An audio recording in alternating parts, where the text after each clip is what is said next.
Welcome to Bat Therapy, psychology of Batman, superheroes, and other comic book characters.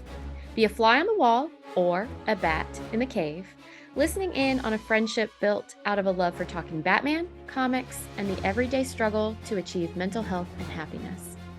We are your hosts, clinical psychologist Dr. Emilia Brown and educator and comic aficionado Keeden Hopkins. Don't forget to follow us on YouTube and social media and find our Patreon at patreon.com/battherapy. This podcast is about providing education and understanding and is not a replacement for mental health treatment or support. If you're needing help, go to bat-therapy.com for resources. I think we should still count. Yeah, it's weird. Yep, we're recording. Is it recording? I think so. Recording at your scene, 7-8 seconds. Yep, we're recording. This is weird. We're weird. together. We're next to each other and recording and talking about Batman and answering all of our followers' biggest questions. Yes. Well, not biggest questions. Some of them are just fun questions, but some of them could be the biggest questions. And here's the good news, is if Keeden answers in a way that I consider wrong, I can just jab you in the shoulder. Get your face. Violence. Oh, whatever. Oh, that's horrible.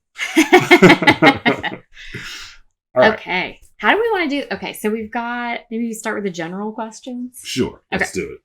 So let's see. We had a few from Alex Dean that were really good. What's something you've learned about yourselves that you didn't realize before starting the podcast? What didn't I realize about myself? I think I didn't realize that people would actually want to listen to me. Yeah.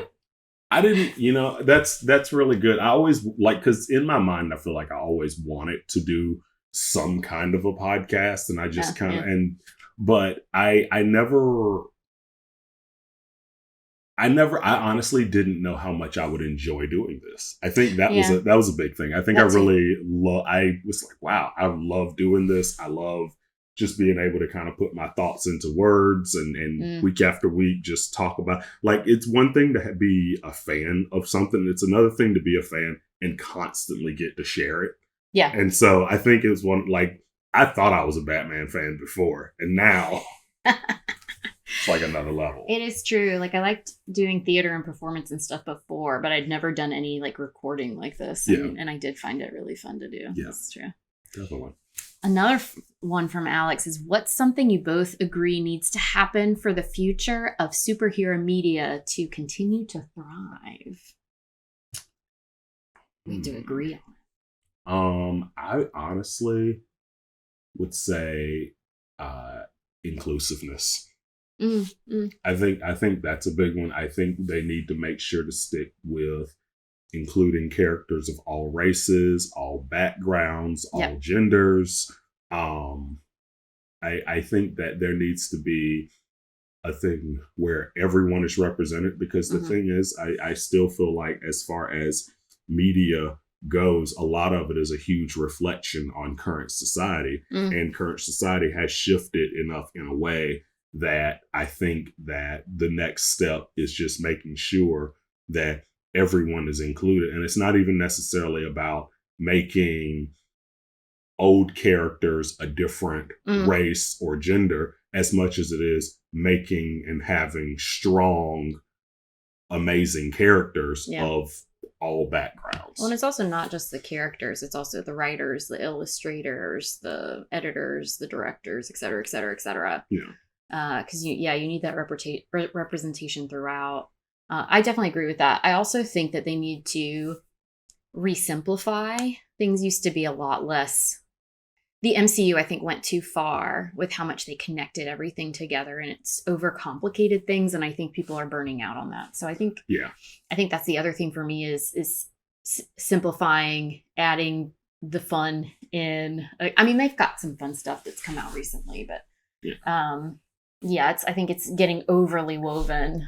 Yeah, and I feel like, too, if they want to keep it going, it needs, and this is definitely something I don't think will happen, but I think that a lot of the comic book industry, like movies wise, is all about milking as much money out as you can versus just telling a good rounded story. Yep. Like even with the MCU, I mean, there's some movies in there that I was like, no one asked for this. Like, you know, like and so it's, I really do think it would be good to just go back to the basics and have like one full story without it being one of those things like, oh, and now this character's in it too. It's like, well, well, I think that's a great thing too, because you were talking about the representation. Well, not every story is for every person, and that's okay. You don't need to be the biggest blockbuster. She says not earning any of the money, but still, like, you don't need to be the biggest blockbuster. You just need to tell the stories that are worth telling. And I think that's a really good point, that if you're just aiming for bigger and bigger and bigger and bigger, then you're actually cutting yourself off at your knees, because you can't tell certain stories because they're not going to be popular enough. Yeah, and if it's not broke, don't fix it. Like, I always think about Batman v Superman, where they're like, oh, and we're gonna bring in Wonder Woman, and we're gonna bring in Doomsday, and Lex Luthor is in it, and this is the first time you've ever seen Kryptonite, and and he's gonna also fight Batman, and guess what? Both of their names are Martha, and it's like, oh well, that was add too much. That's a lot, right? That's a lot. It's not simple. It could have been so much better had they just kept it simple instead of just trying to squeeze as much stuff in there as possible, and also just give the people what they want, right? Like, go ahead, give us the X-Men movies. Stop. It doesn't have to be something that's 10 years away. It's, I don't know. I agree. What's something you wish you could tell your past selves before starting the podcast? Give the people what they want, like you said. Yeah, there you go. Yeah. I honestly would have read more comics somehow. Is that humanly possible? Maybe. Okay. We'll never know.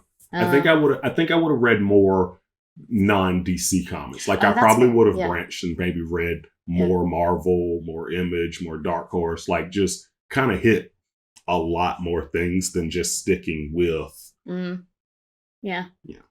But then it wouldn't be a Batman podcast. That's true. I think part of it for me too is I guess something I've also learned from it, looping back to the other one, is that it's okay not to be the expert in something to talk about it, and which is kind of weird to say because I'm the psychology expert here, and I'm not saying I'm not, but when you're in a field, there's always, okay, well then here are the people that specialize even more in this one area and then this other one, and so I'm glad I learned the lesson, and I wish I had learned earlier that I think one of my skill sets is, okay, no, I'm not the specialist in this one area that gets published everywhere, but I'm the person who can find a creative way to take what that person has done and help other people care and understand about it, which I think needs to happen for, all that research and clinical work and education to make a difference. So, yep. Caitlin Tarantino said, if you... yes. Did I say it wrong? Nope, that's right. If you had to create a superhero with a power that only helped to do mundane, normal tasks, what would the superhero's name be, and what would their power be? So I guess we're going beyond Condiment Man. I mean, he already exists. Their name would be Wi-Fi, and I would always have signal anywhere. All right. Anywhere. Just being able to have like cell phone signal. I was gonna say data, but I didn't want you to get like Star Trek mad. Yeah, I didn't want to have that in my life. Yeah. And but I would probably definitely just what the mundane power would be, just always having signal, which at that point would almost be a superpower. Like I feel like it wouldn't even that, or being able to always find a remote control. Oh, that's a good one. Captain Fluff removes all the lint. Oh man, that would be good. Yeah. That would be really good. I think that's mine. Captain Fluff. So in Stony We Trust said, since you guys did a season of Infamy and an Elseworlds season, how could you not do Owlman? At least the James Woods version. I think my answer to this is, you know what? No one is perfect. we haven't really explored Earth 3 a lot at all. Like I love Earth 3 because like Owlman and Ultraman and Superwoman, Johnny Quick, Power Ring, all those guys are so interesting and fun. And yeah, we never got around to doing them. I think if we were to do it, I would definitely love to hit on like the Forever Evil storyline that DC did back in the New 52. That was good. And then there was also an Earth 3 movie, animated movie that was pretty good too. And so yeah, I would definitely look at those if we ever went back. And we'll probably circle back around it. It's definitely on our list of things to take a look at. Oh, can I change my answer to what would you tell yourself back then? You won't run out of material. Yes, you were worried about that when we first started. He was worried about that too. Never worried. Yes, about you were. That. You I was so never were worried about it. I was looking at my comic book collection, and I was like, I could talk about all of these. And so yeah, I was never. Oh, what a liar! Was never it's worried, fine. Not once. But I'm glad you changed your answer. Good for you. Yeah. Let's see. Let's do some holiday. Maverick 012. What is your favorite superhero holiday themed special or episode? For me, season 2 of Justice League, there was an episode called Comfort and Joy. And it was all about like how they celebrate the holidays. Like I think Girl and Green Lantern have a snowball fight. Martian Manhunter goes home with Clark for Christmas. And then the Flash is like helping deliver toys to like an orphanage or something like that. And but it's DJ Rubber Ducky. And he goes to the Ultra Humanite to fix it. And the Ultra Humanite fixes it. And it instead of like doing the rap music, it's reciting Shakespeare. It's really funny. It's a great episode because the Ultra Humanite's like, I mean, I'm a villain, but I love kids. Like, and so I really like that one. That was a really good one. Yeah. I mean, so there's which one is it? Batman Returns? Is that the one with Penguin and Catwoman? Yes. I mean, that's a classic. Oh, that's good. So that's up there. It might be replaced by the Hawkeye TV show. I really enjoy that show. And it was good. Yeah. The musical number in that is stellar and his reaction to it and the funny Russians and that might be replacing it as my favorite holiday. There was a new Batman film that came out, the Little Batman Christmas or something. It's like on Amazon right now. I haven't watched it yet, but I saw that. Neither. Yeah, so I heard it was good though. Yeah, it's gotten really good reviews. Yeah. And I was like, oh, Keeden and I should... No, we don't have time for any of that. So. I heard it makes Damien likable, which is... Yeah, I think it's surrounding Damien. So now I have to watch it just for that. He's likable sometimes. Yes. Okay. He has his moments, definitely. GB Cosplay, who actually guested. Oh, yeah. So happy to hear from him. He said, what is your favorite holiday tradition? Ooh. We always on Christmas Eve stay up late watching Christmas movies, and then we normally, for some reason, we always get like takeout Chinese food. Nice. And we stay up late watching Christmas movies, and then when I was growing up, the tradition was at midnight you get to open one gift. Oh, nice. Yep. So in our family, we open presents on Christmas Eve, and you get stockings on Christmas Day. I had a student tell me that their family has a tradition where when everyone gets into town, they all gather in the living room and watch Con Air. And I made sure, I like double checked to make sure it wasn't Die Hard. Because I was like, oh, Die Hard, like Die Hard's a Christmas movie, right? But nope, she said they all gather together and like watch Con Air. Yeah. So why doesn't anyone ever say Lethal Weapon? Well, because it's Christmas lights are like barely in it. It's not. No, at the end of the movie, he gives the bullet he was going to use as a present to his new partner as a like, I'm choosing life again. Like Christmas is like intimate part of the whole plot line. I think it's because they didn't have Christmas music throughout. Yeah. Like Die Hard had Christmas music all throughout. Right. And so it made sure you knew, by the way, it's Christmas. By the way, it's Christmas.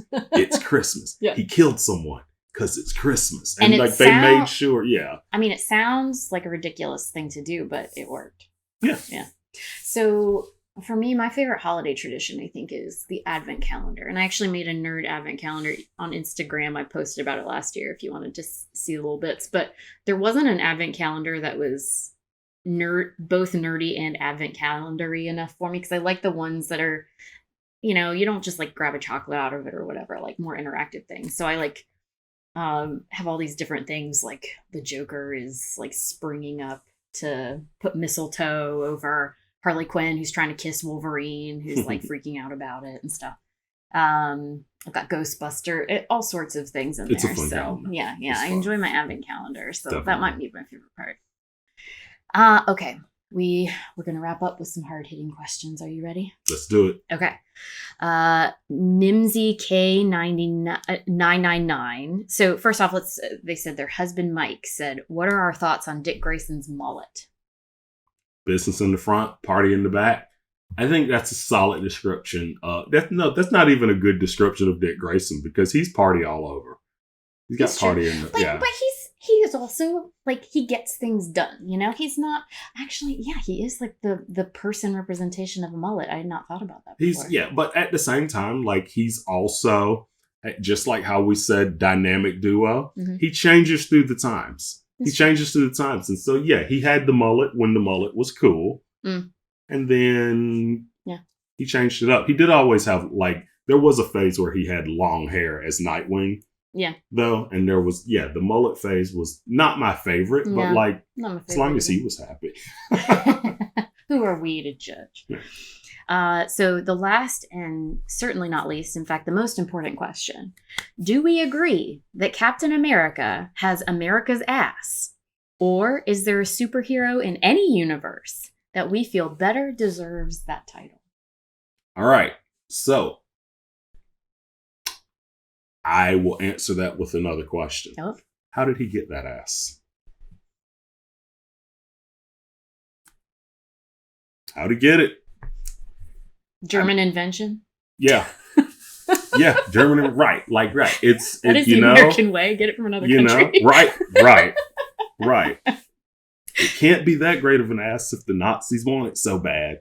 Like, I don't know. Like, it is a great badonk. It is a great badonk. But that being said, to quote Tony Stark, everything good about you came out of a bottle. Oh, ouch. He didn't have that booty at the beginning. Yeah. He didn't really have to work for it. I hear you. Okay. So what are you saying then, technically Winter Soldier versus Captain America? Who has America's ass then? Oh, well, I mean, Bucky, I think he ended up getting the serum too, I think. They gave him something. He did. But he had more of an ass to begin with. Okay. So Bruce Wayne has America's ass. That's my answer. Oh, Batman. Yeah, but Batman. He worked for it. It's true. He worked for it, but we could say Captain America has America's ass if, like, we're talking about, like, taking the best invention from someone else and then taking it for us, then sure. I would say Captain America, Yeah. All right, fine. I'll give it to him. Yeah. It's Batman. I'll give it to him. It's Batman, but I'll give it to him. Catwoman too. Catwoman also. Well, she's got a nice badonk. Yes. Mm-hmm. Yes. I agree with that. Honestly, wait a minute.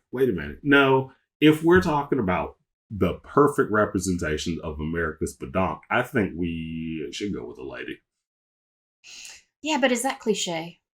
To have to, Fair. Okay, fine. Captain America. He has America's ass. All right. Yeah. As good as Batman's. But yeah. Yeah, but we're not saying is it as good as Batman's. We're saying is it America's? All right. So yes, Captain America, he has America's ass, but Batman's ass is better. Yep. Happy holidays. Thanks for nerding out with us. I'm clinical psychologist Dr. Emilia Brown. And I'm educator and comic aficionado Keeden Hopkins. Check out my TV and movie reviews on YouTube at Team JVS. Check out our website at bat-therapy.com, our Bat Therapy YouTube channel, and follow us on social media. And don't forget our Patreon page at patreon.com/battherapy. See you next week. Same bat time, same bat channel.